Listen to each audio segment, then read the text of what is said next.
So here at Newmarket Gallop we've had to take some social distancing measures. Usually we could have some quite big strings from some of our bigger trainers, such as this string that you can see now. This is Roger Varian's. Mr. Varian's string would usually have 20 plus.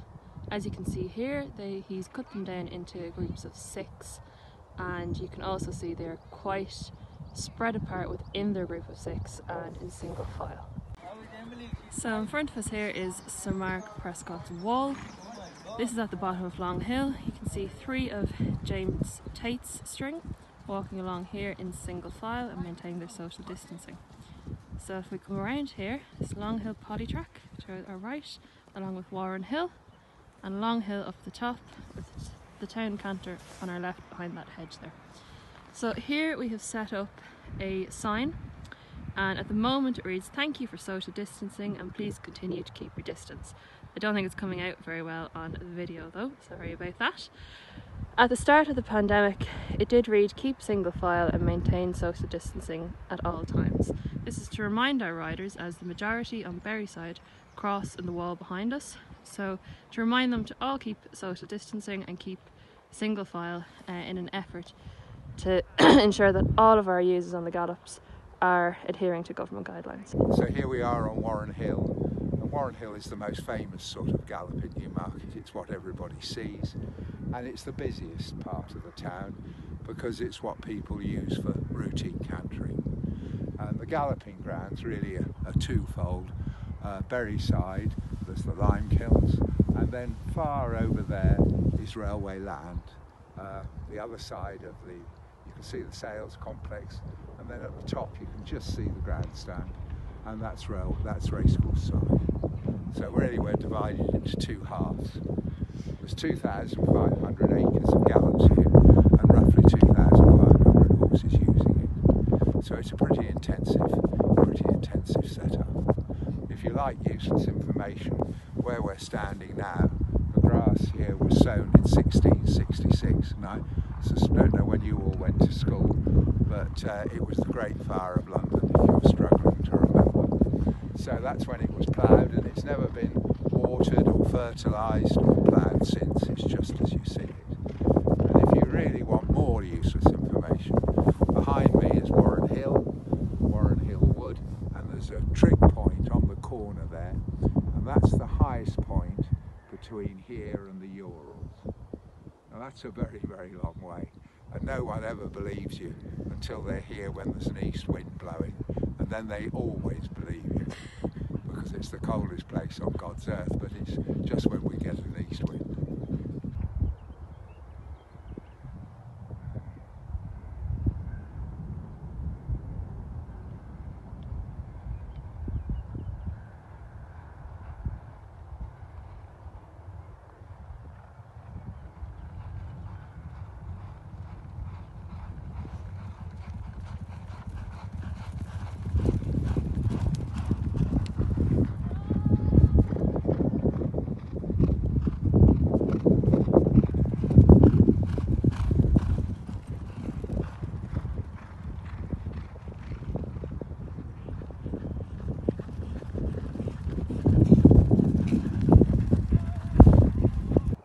Yard, which is Heath House, and as you look round towards the left you gradually see the town, which has all been developed really according to the gallops. The gallops have controlled where the buildings can be, and the thing about Newmarket really isn't the racecourse, although Mr. Prosser will kill me, but there's another 58 racecourses in Britain.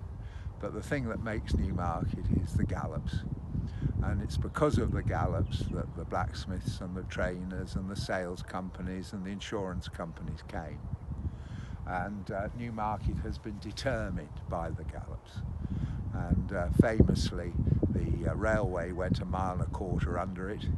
The bypass went 4 miles round it. Not an acre got ploughed for the war. And so, you know, Newmarket is the heath. That's what matters. So here on Warren Hill we have Newmarket trainer James Ferguson. He's fairly new here to Newmarket and a bit of a singer as well, won Heat 2 of the furlong factor for race and welfare. So James, how has your career gone so far, and how have the last few weeks been here in Newmarket?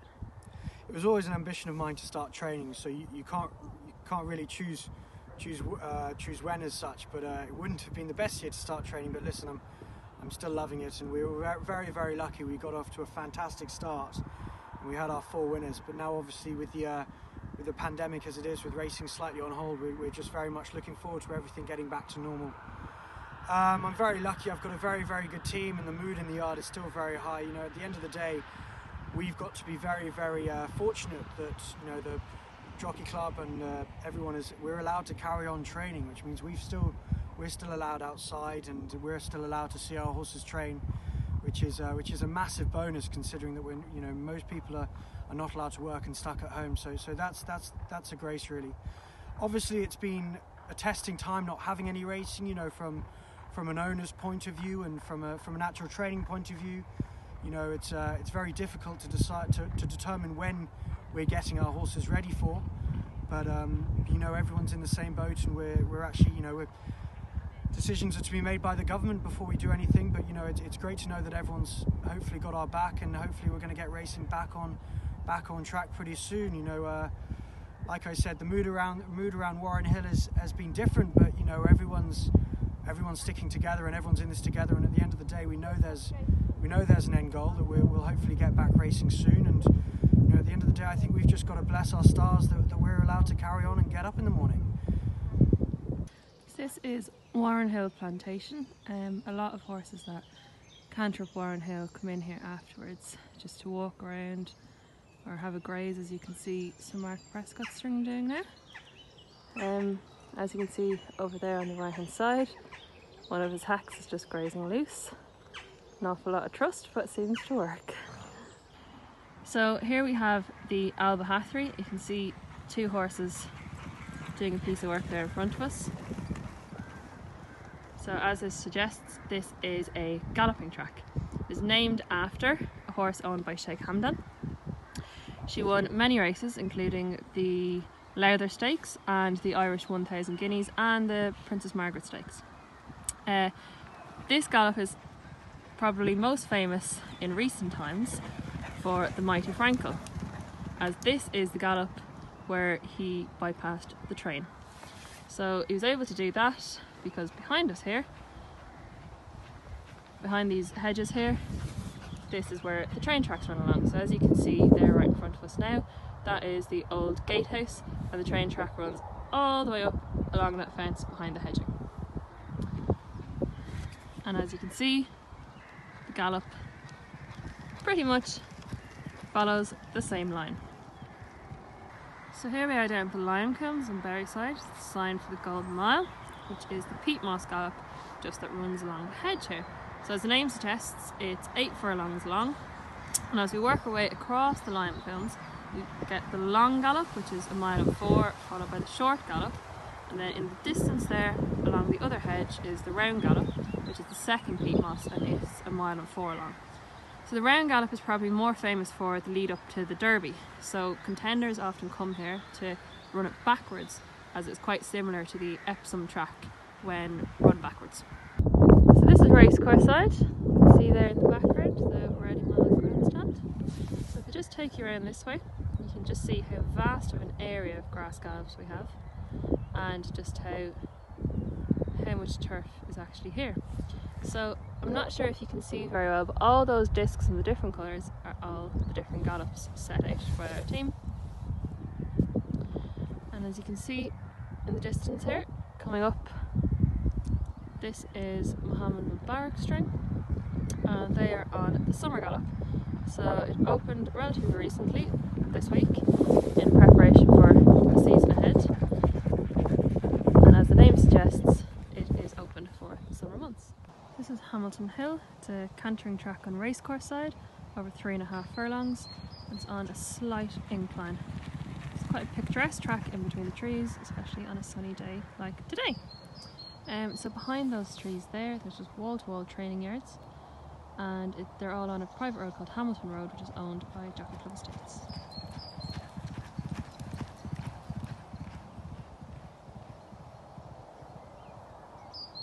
So here we have trainer James Tate, who trains over racecourse side. So James, what would your horses usually be doing this time of year, and how has lockdown treated you? Well, usually they'd be racing. It's a Saturday, so I'd hope to be at about 4 meetings.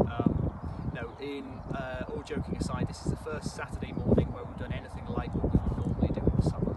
So we worked more than 20 holders on the grass, and it was fantastic ground, and did the same again with the 2-year-olds. So yeah, finally we're getting to somewhere near normality, and I hope we've got some racing soon. So we're over racecourse side, and we have trainer Julia FIELDEN with us. So Julia, how has lockdown been treating you, and how has it been different here out in the gallops? Well, lucky enough, we've got all these fantastic gallops, and we've been able to keep going and more or less carrying on as normal. Obviously, we have been doing the galloping work because we're still in the unknown where we're going to start racing. So at the moment, today is the first day we've actually galloped on some lovely ground on the summer gallop, and it's done a world of good to give them a change of scenery. But we're still a bit in the unknown, but we're just carrying on as normal, which is fine for us. So here you can see a string coming up what is the Cambridge Road potty track. So this is the galloping track on racecourse side, like the gallop path which we had earlier on Berry side. Go. So I hope you've enjoyed your tour of the Newmarket Training Grounds, and hopefully we'll see you in the near future for an actual tour. We at Jockey Club Estates and at the wider Jockey Club group are looking forward to the resumption of racing, and hopefully it's sooner rather than later. Thank you, bye.